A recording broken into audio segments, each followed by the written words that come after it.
World கப்புக்குள்ள வரும்போது batting அப்படியே பயமுறுத்துற மாதிரி இருந்துச்சு. சஞ்சுவை டிராப் பண்ணிட்டு இஷான் கிஷானையும் அபிஷேக்கையும் ஓபன் பண்ணாங்க. ஒரு சைடு வந்து அபிஷேக் அவுட் ஆயிட்டே போயிட்டான்.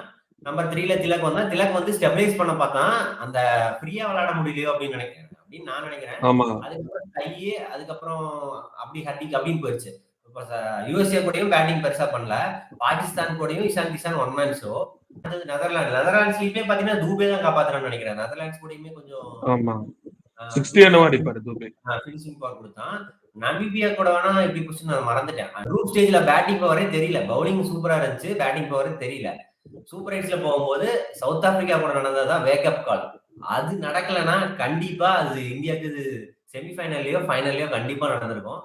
அது வந்து நல்லதுதான். அந்த மாதிரி ஒரு உண்மையாலுமே சந்தோஷமா இருந்துச்சு சவுத் ஆப்பிரிக்கா கூட தோக்கும்போது. என்னடா இப்படி சொல்றாங்க. ஏன்னா அந்த அடி விழுந்த முடிதான் ரியலைஸ் பண்ணிட்டாங்க. ரியலைஸ் பண்ணி உடனே சஞ்சுக்கு மாத்தினாங்க.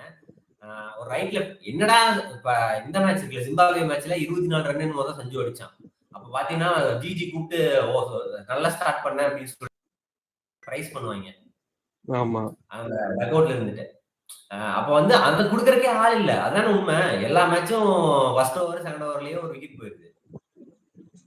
அதுக்கப்புறம் அப்ப அந்த சஃபல் சஞ்சு வந்ததுக்கு அப்புறம் சஞ்சு, அபிஷேக், இஷான் கிஷன் அந்த டாப் 3 மறுபடியும் இருந்துருச்சு. திலக் வர்மாக்கு 5-6 கொடுத்தாங்க. திலக் வர்மா 5-6ல நல்லா சூப்பரா விளையாண்டா. 2 மேட்ச் நல்லா க்ளோசிங் பண்ணி கொடுத்தான். இதே சேசிங்கா இருந்தா எப்படி போயிருக்கும்னு தெரியல. அந்த அதுக்கப்புறம் ஜிம்பாப்வே வந்து ஒன் சைடட் மேட்ச் அதை வந்து போட்டு புரட்டி எடுத்துட்டாங்க. இந்த வெஸ்ட் இண்டீஸோட இம்பார்ட்டன்ட் சேசிங்ல பாத்தீங்கன்னா சஞ்சு வந்து இந்த 3 இன்னிங்ஸ்லயுமே பெஸ்ட் இன்னிங்ஸ்னு கேட்டா நான் அந்த வெஸ்ட் இண்டீஸ் தான். ஒரு ஃபால் ஷாட் கூட கிடையாது, ஒரு மோசமான ஷாட் கூட கிடையாது. அப்புறம் அப்படியே பவுலிங்க்கு வந்தா வருண் சக்கரவர்த்தி வந்து ஃபர்ஸ்ட் ஹாஃப் வந்து சூப்பரா போட்டான். வருணுக்கு செகண்ட் ஹாஃப் கொஞ்சம் மோசமா போயிடுச்சு, போட்டு பொழந்துட்டாங்க. அதுக்கப்புறம் பூம்ரா சொல்லவே தேவையில்லை, சூப்பர். அர்ஷதீப்பும் சூப்பரா போட்டார். அர்ஷதீப் எல்லாம் வந்து 2-3 மேட்ச் 50 ரன் நம்ம கொடுத்தான். ஆனா அந்த மேட்ச் எல்லாம் வந்து எட்ஜ் நிறைய போயிருச்சு, அந்த மாதிரி போயிருச்சு. வாஷிங்டன் சுந்தர வந்து அக்ஷர் வந்து ரிப்ளேஸ் பண்ணாங்க. அதையும் கரெக்டான டைம்ல மாத்திக்கிட்டாங்க. அதனால வந்து ஒரு பேட்டிங் பிளஸ் நல்லா பவுலிங் கிடைச்சது. ஃபீல்டிங் கடைசி 2-3 மேட்ச் சூப்பரா பண்ணிட்டாங்க.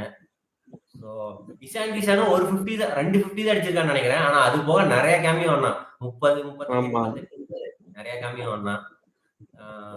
ஹர்திக் பாண்டியா கிட்டத்தட்ட 200 ரன்னு 9 விக்கெட் நினைக்கிறேன். எப்பவும் போல ஒரு இது.